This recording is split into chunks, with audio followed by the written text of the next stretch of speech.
Dear students, as you know that it is Dr. Bhim Rao Ambedkar's birthday. He was born on 1891 in Mahon, MP, Central Province. So I am going to teach you about the great persons of India, the Bharat Ratna of India, Baba Sahab Dr. Bhim Rao Ambedkar. Let us start this topic. So, as I have already told you, he was born on 1891 Mahu, MP in Central Province. On those times, there was a Central Province means Bharat में जो state अभी है वैसा state नहीं था, central से है अर्थात केंद्र से ही शासन होता था, जिसके अलग अलग क्षेत्र बने हुए थे। उसी में से एक था एमपी प्रोविनेंस जो कहलाता था सेंट्रल प्रोविनेंस। तो इसी सेंट्रल प्रोविनेंस में एमपी में डॉक्टर भीमराव अंबेडकर का जन्म 1891 में हुआ था। ही वॉज डाइड ऑन 6 दिसंबर 1956 इन दिल्ली और उनकी जो मौत थी वो बहुत कम उम्र में हो गई थी। 6 दिसंबर 1956 को उनकी मौत दिल्ली में हो गई थी। ठीक है। His father was Ramji Satpal and he was an army man. He was the subedar of Indian army. His mother was Bhima. His wife there were two wives of doctor Bhimrao Ambedkar. Doctor Bhimrao Ambedkar की दो पत्नियां थी। पहली पत्नी का नाम रामाबाई था और रामाबाई के साथ डॉक्टर भीमराव अंबेडकर का विवाह 15 साल की अवस्था में हो गया था। And his second wife was Savita Ambedkar. And you will be surprised will know to know that she was belong to ब्राह्मण फैमिली। सविता अंबेडकर जो थी वो ब्राह्मण परिवार से थी। और सबको पता होगा कि बाबा साहब जो थे एक दलित परिवार से थे। उनकी महार जाति थी। गवर्नमेंट की कैटेगरी में जो एससी होता है ना, ये एससी में बाबा साहब आते थे। और उनके टीचर का जो नाम था उन्हीं का नाम अंबेडकर था, जो कि एक ब्राह्मण थे। और इस तरह से बाबा साहब का पूरा नाम जो बना है, his full name was Bhimrao Ramji Ambedkar. और आप लोगों को पता चल रहा होगा कि भीम जो नाम था उसकी पत्नी भीमा से लिया गया था। रामजी जो नाम था उसके पिता जो रामजी सतपाल थे उसका नाम से लिया गया था। और अंबेडकर जो था उनके गुरु के नाम से लिया गया था। और इस तरह से हम कह सकते हैं कि उनकी माँ के नाम से है, उनके पिता के नाम से और उनके गुरु के नाम से है उनका पूरा नाम डॉक्टर भीमराव रामजी अंबेडकर हुआ। अगर हम एजुकेशन की बात करें तो we can say that he was highly qualified. there were only few persons on the times they are highly qualified। ठीक है। and on those the Ambedkar is also counted। Ambedkar की गिनती होती है भारत में सबसे ज़्यादा पढ़े लिखे लोगों में। अगर हम उसकी डिग्री को देखें तो उन्होंने बीए किया यूनिवर्सिटी ऑफ बॉम्बे से। फिर एमएससी और डीएससी उस समय डीएससी बहुत बड़ा डिग्री होता था जिसको डॉक्टरेट ऑफ साइंस कहा जाता था। तो डॉक्टरेट ऑफ साइंस और एमएससी यानी कि मास्टर ऑफ साइंस उन्होंने इंग्लैंड के लंदन से किया है। फिर वे लंदन और इंग्लैंड से ही बैरिस्टर की डिग्री लिए हैं, यानी कि एडवोकेट लिए हैं और बैरिस्टर बन गए हैं। उन्होंने एमए की डिग्री भी लिया है और पीएचडी की डिग्री भी लिया है। ठीक है। यूएस मतलब यूनाइटेड स्टेट ऑफ अमेरिका के एक शहर से जिसका नाम कोलंबिया है। इस तरह से अगर हम उनको डिग्री को देखें तो उन्होंने आर्ट्स की भी पढ़ाई की है, history, economics, philosophy, political science और उन्होंने साइंस की पढ़ाई की है। ऐसे पढ़े लिखे व्यक्तियों की संख्या है बहुत कम होती है।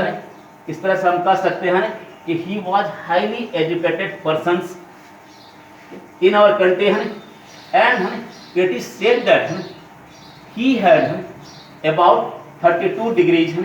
उनके पास जो थी है कुल 32 डिग्रियां थी है।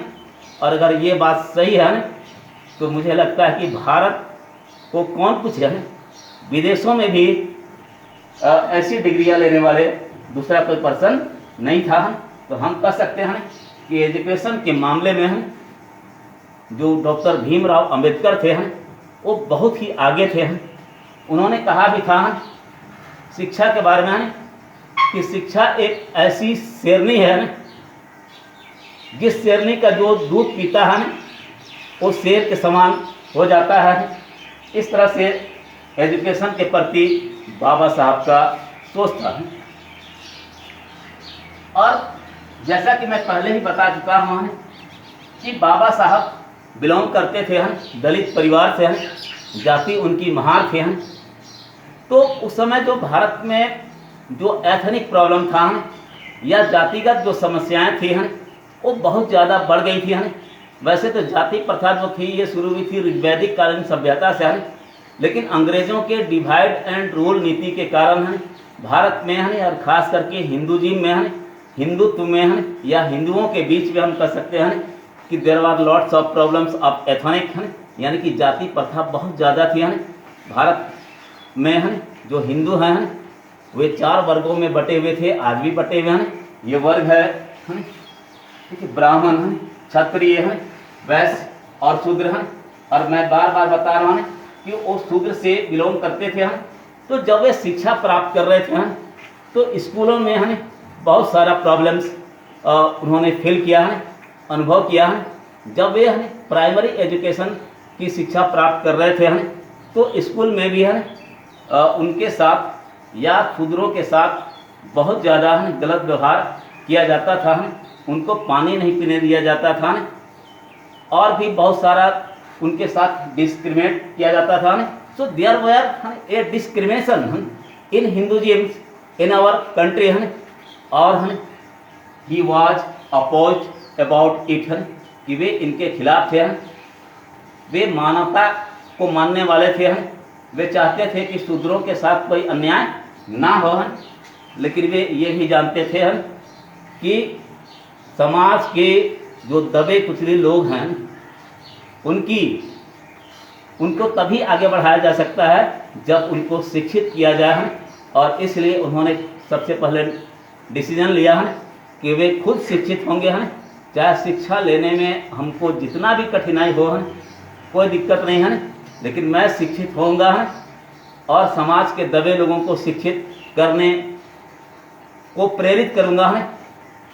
और जब सभी लोग शिक्षित हो जाएंगे तो सभी लोग समान हो जाएंगे।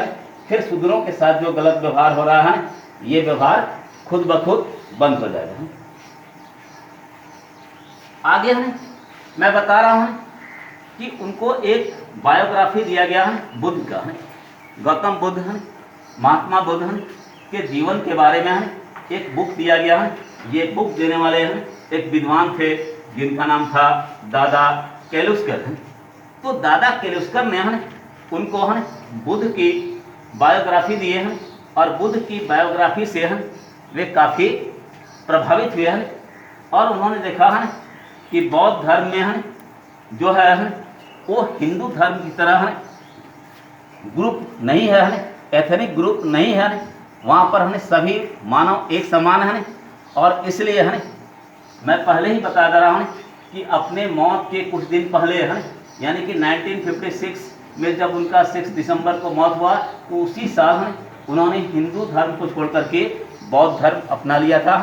और उनके साथ लाखों लोग जो ज़्यादातर शूद्र थे गांधी जी के अनुसार से जो हरिजन थे ये हरिजन लोग लाखों की संख्या में बाबा साहब के साथ बौद्ध बने थे। आगे कि एक बात यहाँ पर आई कि he went to America, he went to England, he went to London, while he belong to a poor family. जब एक गरीब परिवार से थे तो अमेरिका कैसे चले गए, इसकी भी एक रोचक कहानी है कि भारत में जो राजवंश थे, भारत में ब्रिटिश रूल था और इस ब्रिटिश रूल में अलग अलग राजवंश थे, जैसे कि गायकवाड़ हैं, जैसे कि सिंधिया हैं, जैसे कि होलकर हैं। तो उसी में एक गायकवाड़ वंश था, ठीक है, गायकवाड़ खानदान था, ऐसा भी कह सकते हैं। और ये गायकवाड़ के जो राजा थे ये भारत के ब्रिलियंट बच्चों को पढ़ने के लिए स्कॉलरशिप दिया करते थे। तो गायकवाड़ के द्वारा उनको स्कॉलरशिप दिया गया है 25 रुपीज़ पर मंथ है, और इसी पैसा से वे विदेश गए हैं, खास करके यूएस गए हैं, ठीक है, और यूएस जाकर के पढ़ाई किए हैं। ये उनका लक था, ये उनकी किस्मत थी, ठीक है। एंड आगे है कि 1970 में वे अमेरिका से लौट गए हैं। अपनी पढ़ाई पूरी करने के बाद 1970 में ही रिटर्न फ्रॉम अमेरिका। फिर 1918 में वे गायकवाड़ आर्मी के यहाँ भी नौकरी कर ली है, ठीक है। और उनका जो पद था वो डिफेंस सेक्रेटरी का पद था। अब हम लोग यहाँ पर जानेंगे डिफेंस सेक्रेटरी यानी कि रक्षा सचिव। किसी भी विभाग में जो सचिव पोस्ट होता है, ठीक है, वो सबसे महत्वपूर्ण होता है। तो डिफेंस में भी जो सेक्रेटरी का पोस्ट था वो सबसे बड़ा पोस्ट था। तो इस तरह से उनको सबसे बड़ा पोस्ट मिला है। लेकिन क्योंकि वे उच्च परिवार से नहीं थे, उच्च जाति से नहीं थे, तो वहाँ भी उनके साथ उसके निचले जो कर्मचारी थे वे लोग भेदभाव करते थे। इनसे वो क्षुब्ध होकर के क्रोधित होकर के गुस्सा करके और गायकवाड़ की यहाँ जो डिफेंस सेक्रेटरी की नौकरी थी, ये नौकरी से रिजाइन दे दिया, ठीक है। इस तरह से इसके बाद he became professor in Bombay university कि वे बॉम्बे यूनिवर्सिटी में, बॉम्बे विश्वविद्यालय में प्रोफेसर के पद पर काम करने लगे हैं। और इस तरह से हम लोग आगे देखेंगे कि एक व्यक्ति था 1920 की घटना है, 1920 की घटना है कि there was a person, there was a good person, his name was Sahu, and Sahu help him to publish a weekly magazine, his name was Mook Nayak. तो उनको मदद मिलते गया है, जैसे कि हम लोग ने पढ़ा है कि गायकवाड़ से मदद मिला है स्कॉलरशिप के रूप में, जिसके चलते वे अमेरिका अपनी पढ़ाई करने के लिए जा पाया है। उसी तरह से साहू नामक एक व्यक्ति ने मदद से उन्होंने एक साप्ताहिक मैगजीन अब समझना है कि B.R. अम्बेडकर ने किताबें लिखना शुरू कर दिए थे। और सबसे पहले उन्होंने एक मैगजीन निकाला, एक मैगजीन पब्लिश किया जिसका नाम था, ठीक है, मूक नायक। मूक नायक जो है हिंदी शब्द है, मूक का मतलब होता है जो आवाज़ ना निकाल सके, जो गूंगा हो, ठीक है। ऐसे नायक के नाम पर उन्होंने वीकली मैगजीन निकालना शुरू किया। फिर उन्होंने सोचा कि अगर दबे हुए लोगों को, शूद्रों को अगर समाज में के बीच में समानता लाना है तो इसके लिए एजुकेशन के साथ साथ संगठन भी बहुत ज़रूरी है। तो उन्होंने एक बहुत बड़ा संगठन बनाया है, ठीक है, कि organisation in 1920 and its name was Bahishkrit हितकारिणी महासभा। जैसा कि नाम से ही पता चल रहा है कि बहिष्कृत का मतलब था कि ऐसे लोगों के बीच में जो समाज से क्या थे, बहिष्कृत थे, जिनकी वैल्यू समाज में नहीं थी, ऐसे लोगों का एक ऑर्गेनाइजेशन बनाया है जिसका नाम था बहिष्कृत हितकारिणी। हितकारिणी का मतलब होता है उनकी मदद के लिए, उनको लाभ दिलाने के लिए, ठीक है, उनके हेल्प के लिए, ठीक है, एक महासभा का गठन किया गया है, एक ऑर्गेनाइजेशन का गठन किया गया है, ठीक है। It was called Bahishkrit Hitkarini Mahasabha, and he focused on this Mahasabha in about education and economics improvements of students peoples, यानी कि दबे कुचले लोगों के हित के लिए उन्होंने महत्व दिया कि किसमें फोकस किया जाए, एजुकेशन में और इकोनॉमिक्स में। इकोनॉमिक मतलब है आर्थिक स्थिति में उनका कैसे सुधार हो, एजुकेशन में उनका कैसे सुधार हो न, इस पर फोकस देने के लिए है उन्होंने इस सभा का गठन किया और लोगों से कहा है कि अगर समाज में तुम इक्वल दर्जे पर आना चाहते हो न, अपनी इकोनॉमिक कंडीशन यानी कि आर्थिक कंडीशन को मजबूत करना चाहते हो तो तुम्हें जो है न, सबसे पहले तो शिक्षा प्राप्त करना होगा। इस तरह से है आप लोग देख रहे हैं कि वे हैं शिक्षा पर बहुत बल देते थे हैं और बात भी बिल्कुल सही है कि कोई भी व्यक्ति है चाहे वो किसी भी समाज से आता हो न, चाहे वो कितना ही गरीब हो न, अगर वो शिक्षित होगा है तो उनकी समाज में भी स्थिति सुधरेगी है, समाज में उनको सम्मान भी मिलेगा है और उनकी आर्थिक स्थिति यानी गरीबी पर भी सुधार होगा है और इसीलिए उन्होंने इस सभा का गठन किया। आगे अगर हम लोग उनके बुक्स की बात करें हैं तो ही रोट मैनी बुक्स हैं, तो उन्होंने बहुत सारी किताबें लिखी हैं, but I will like to talk about some important books हैं लाइक हैं, ठीक है। नंबर 1 है ऑटोबायोग्राफी है एंड इट्स नेम इज है वेटिंग फॉर वीसा है।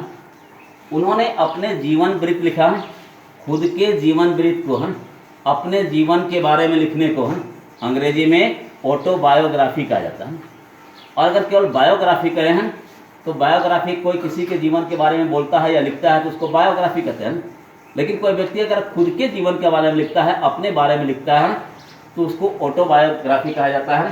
तो उनकी महत्वपूर्ण किताबों में से है जो सबसे ज़्यादा महत्वपूर्ण किताब है वो है उनकी खुद की लिखित है ऑटोबायोग्राफी है और इस किताब का नाम है वेटिंग फॉर वीसा है, VIS है। विदेश जाना हो है तो 2 चीज़ों की ज़रूरत होती है, वीसा की है और पासपोर्ट की ज़रूरत होती है। तो वीसा के नाम पर उन्होंने इसलिए लिखा है कि उन्होंने लिखा है कि किस तरह से उन्होंने है बचपन में समाज में बहिष्कृत होने के बावजूद पढ़ाई किया है और एक गरीब परिवार से बिलोंग रहते हुए भी है वे वीसा लेकर के है विदेश पढ़ाई करने के लिए गए हैं, दूसरे कामों के लिए भी विदेश गए हैं और इसलिए उनका किताब का जो नाम है उनका खुद का ऑटोबायोग्राफी का है वेटिंग फॉर वीसा है। नंबर 2 जो है उन्होंने लिखा है कि हु वाज शूद्र है, यानी कि शूद्र कौन थे हैं, हु वेयर शूद्र है या हु आर है शूद्र है, ऐसा किताब का नाम है जिसमें उन्होंने बताया है कि शूद्र वाज है नॉट ए ट्रॉडन पीपल है, ठीक है, इन पास्ट। यानी कि अगर इतिहास की बात करें हैं तो शूद्र जो थे हैं वे कोई दबे कुचले हैं या निचले समाज के लोग नहीं थे हैं, ठीक है।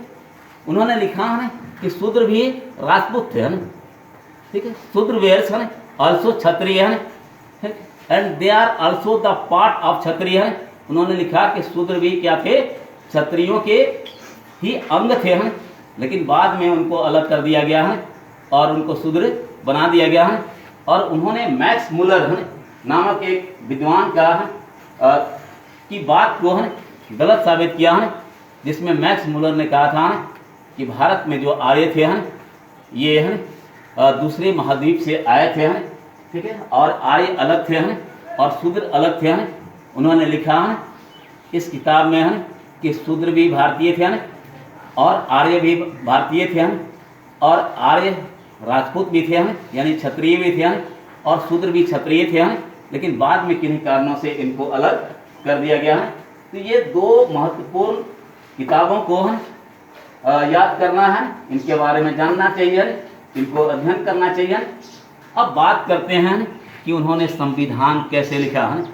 बहुत ही इंटरेस्टिंग स्टोरी है, बहुत ही इंटरेस्टिंग है इतिहास है इसके बारे में कि उनको संविधान का निर्माता भी कहा जाता है, ठीक है।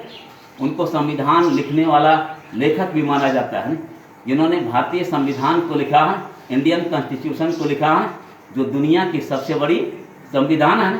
तो इसके पीछे इंटरेस्टिंग स्टोरी इस प्रकार से है कि संविधान को लिखने के लिए भारत में संविधान सभा का इलेक्शन कराया जाने लगा और संविधान सभा का इलेक्शन के लिए अलग अलग जगहों से अलग अलग मेंबरों को निर्वाचित होना था, यानी कि जीतना था।